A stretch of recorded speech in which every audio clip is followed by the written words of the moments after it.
शिव महापुराण षष्ठम खंड का 21वां अध्याय। ब्रह्मा जी ने कहा, हे नारद, काशी में स्थित होने के उपरांत शिव जी ने विश्वकर्मा को बुलाकर यह आज्ञा दी कि तुम पहले की भांति शिव नगरी की रचना शीघ्र करो। तुम स्थान स्थान पर उत्तम उत्तम शिवालय बनाओ और हमारे गणों के रहने के लिए अनेक मंदिरों की रचना करो।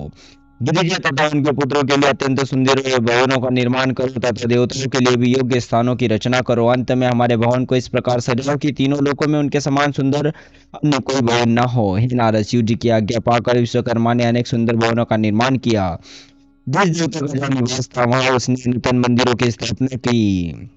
उसने गणपति का मंदिर इतना सुंदर बनाया कि उसकी चित्रकारी तथा पच्ची कारी को देखकर अत्यंत आश्चर्य होता था। श्री विश्वनाथ जी का मंदिर असंख्य रत्नों, मणियों, बहुमूल्य वस्तुओं तथा अनेक प्रकार की प्रस्तर शिलाओं से सुशोभित था। तीनों लोकों की संपूर्ण निधियां उसमें विराजमान थी। उस भवन की प्रशंसा करने में भी असमर्थ हुए। तीन कथा सुनकर श्री नारद जी ने कहा, हे पिता, आप श्री विश्वनाथ जी के मंदिर का विस्तार पूर्वक वर्णन करने की कृपा करें।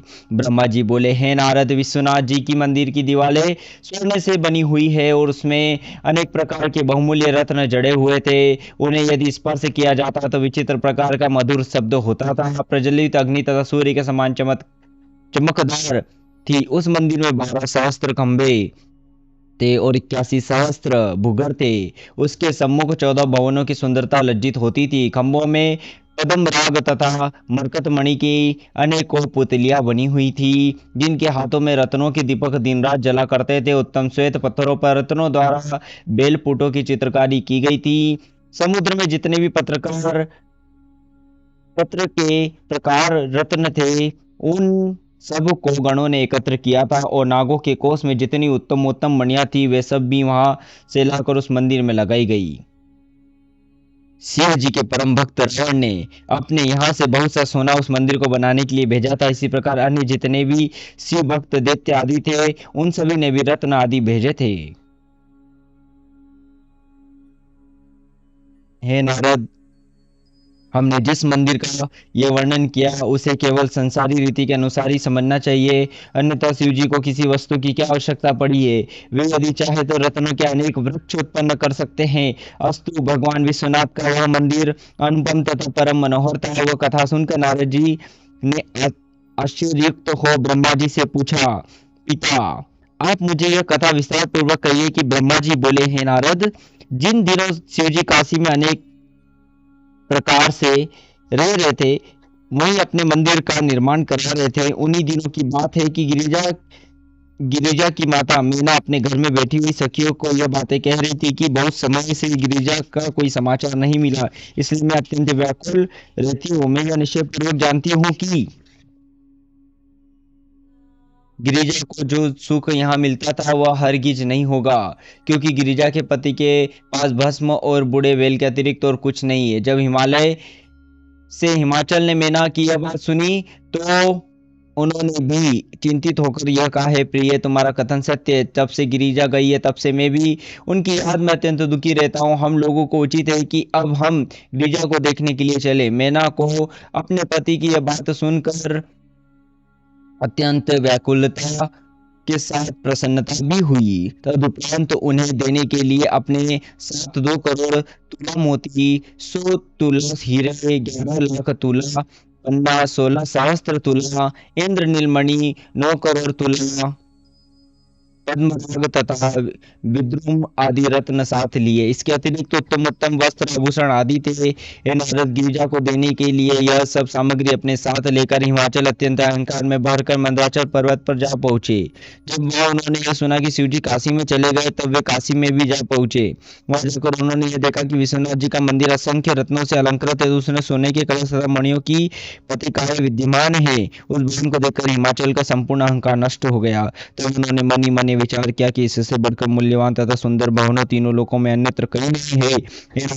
जिस समय हिमाचल का उस मंदिर के बारे में यह विचार कर रहे थे कि इसका उसी समय उन्हें एक मनुष्य समीप आता हुआ दिखाई दिया। शिव जी ने उस व्यक्ति को विदेशों से आने वाले अतिथियों की सेवा का भार सौंपा था।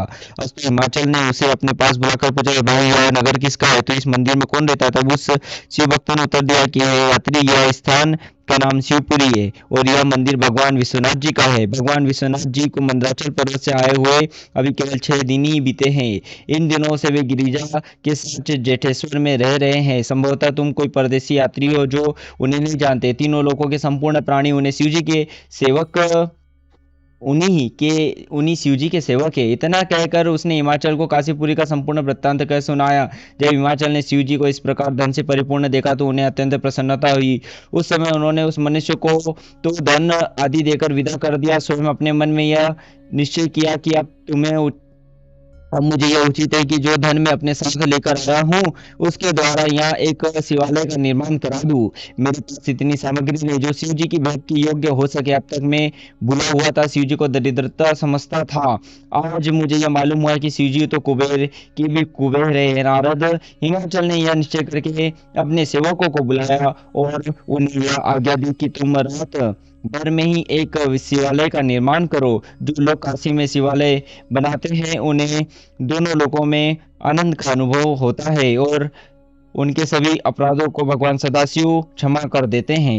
हिमाचल की आज्ञा सुनकर सेवकों ने रात भर में ही एक सुंदर शिवालय का निर्माण करा दिया। तब हिमाचल ने चंद्रकांता मणि द्वारा एक शिवलिंग का निर्माण कराया और उस मंदिर में उसकी स्थापना की। तदुपरांत उन्होंने अपने नाम और गोत्र आदि से अंकित एक पट्टिका उस शिवालय में लगा दी। इतना करने के उपरांत वे पंचनद में स्नान करके कामराज शिव जी की पूजा में प्रवृत्त हुए।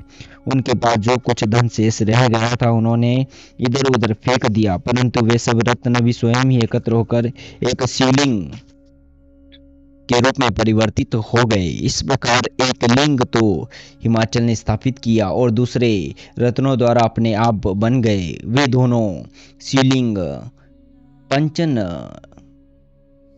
पंचनद रद तथा हर वृता के तट पर प्रतिष्ठित हुए। हे नारद, हिमाचल द्वारा स्थापित कामराज शिवलिंग का महात्म्य संसार में विख्यात है। अस्तु, उसी मंदिर का निर्माण कराने के पश्चात हिमाचल शिवजी से बिना मिले ही अपने घर को लौट गए तथा कथा को जो कोई सुनता है और पढ़ता है उससे दोनों लोकों में आनंद की प्राप्ति होती है। षष्ठम खंड का 22वां अध्याय कल से शुरू होगा। ओम नमः शिवाय।